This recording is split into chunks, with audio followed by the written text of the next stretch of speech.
성경은 부와 구원에 대해 매우 엄중하고 직설적인 가르침을 전하고 있습니다.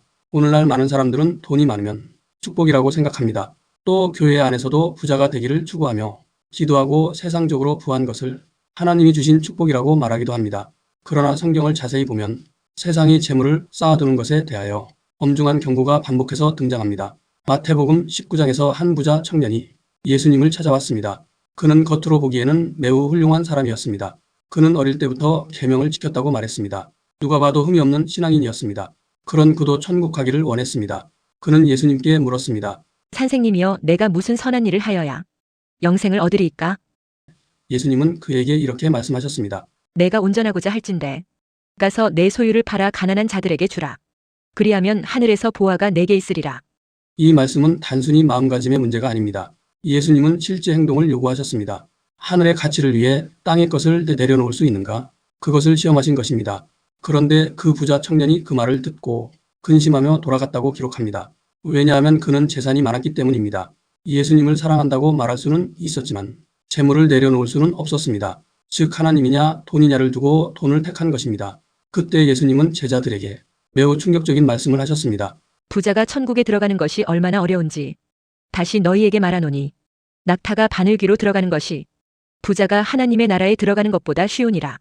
이 말씀은 과장된 표현이 아닙니다. 예수님은 매우 분명하게 경고하신 것입니다.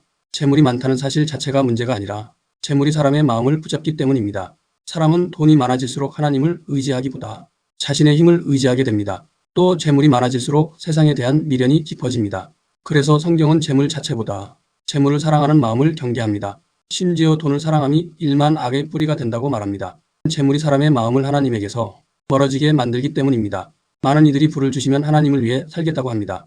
그러나 재물이 쌓이기 시작하면 마음이 조금씩 달라지기 시작합니다. 기도가 줄어듭니다. 말씀보다 돈의 흐름을 더 생각하게 됩니다. 하나님보다 세상 계산이 먼저 떠오릅니다. 이것이 바로 재물이 가진 무서운 힘입니다. 또한 성경은 재물을 모으는 과정에 대해서도 매우 엄격하게 말씀합니다. 만약 재물을 모으는 과정에서 이웃에게 진실하지 못했다면, 성실하지 못했다면, 누군가에게 피해를 주었다면 그분은 단순한 물질의 문제가 아닙니다.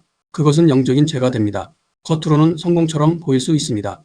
그러나 하나님 앞에서는 전혀 다른 평가가 내려집니다. 사람을 속이며 쌓은 재산, 정직하지 않은 방법으로 쌓은 재산, 이웃에게 상처를 주며 쌓은 재산은 마치 바벨탑과 같습니다. 사람은 그것을 위대하다고 말할지 몰라도 그러나 하나님 앞에서는 그것이 심판의 근거가 될 뿐입니다. 성경은 또 한 사람의 이야기를 들려줍니다. 하나님은 부한 자에게 이렇게 말씀하십니다.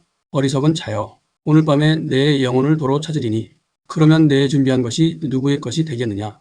이 말씀은 매우 깊은 질문입니다. 우리는 평생 무엇을 위해 살고 있는가? 재물을 모으는 것이 인생의 목표가 된다면 죽음 앞에서 그것은 아무 의미가 없습니다. 결국 그 재산은 다른 사람의 것이 됩니다. 진정으로 복된 삶은 돈을 쌓아두는 삶이 아닙니다. 땀 흘려 정직하게 일하며 생계를 유지하고 그 결실을 가족과 이웃에게 기꺼이 흘려보내는 것이 천국의 보화를 쌓는 삶입니다. 나눌 줄 아는 사람, 베풀 줄 아는 사람, 자신의 것을 움켜쥐기보다 흘려보낼 줄 아는 사람이 하늘의 보화를 쌓는 사람입니다. 예수님은 분명하게 말씀하셨습니다. 너희를 위하여 보물을 땅에 쌓아두지 말라. 오직 너희를 위하여 보물을 하늘에 쌓아두라. 땅에 쌓인 재물은 종과 동록이 해합니다. 도둑이 훔쳐갑니다.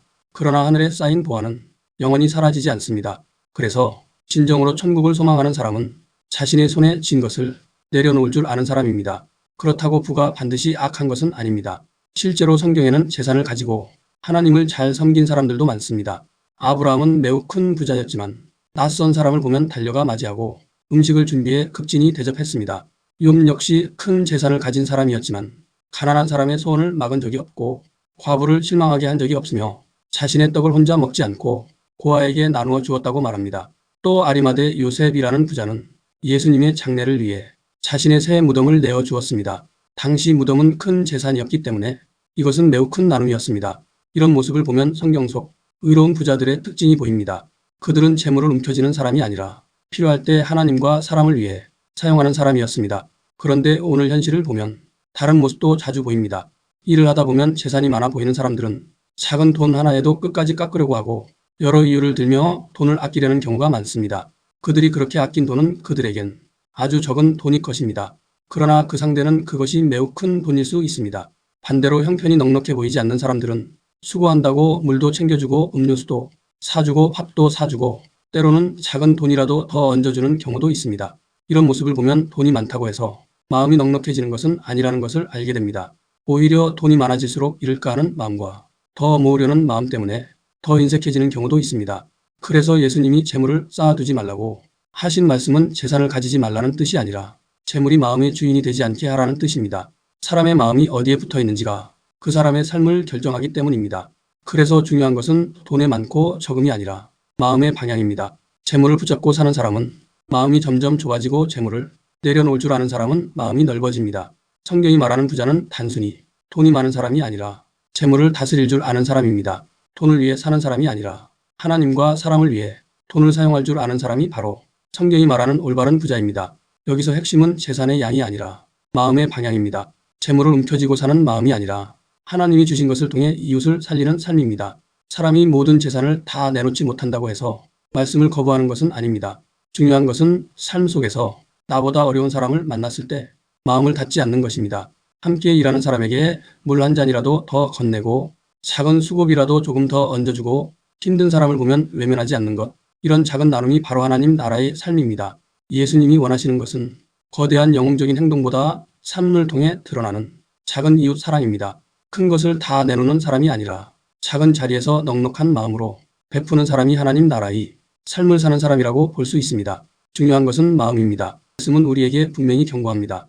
돈이 많고 적음이 문제가 아니라 하나님 앞에서 필요한 사람에게 사용하지 않은 것이 문제입니다. 하나님은 우리에게 재물을 통해 사랑을 실천할 기회를 주셨습니다.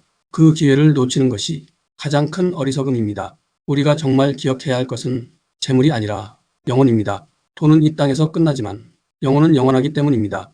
그래서 성경은 조용하지만 분명하게 우리에게 이렇게 묻고 있습니다. 지금 우리는 땅에 보화를 쌓고 있는가? 아니면 하늘에 보화를 쌓고 있는가? 저도 이 말씀을 전하면서 스스로를 돌아봅니다.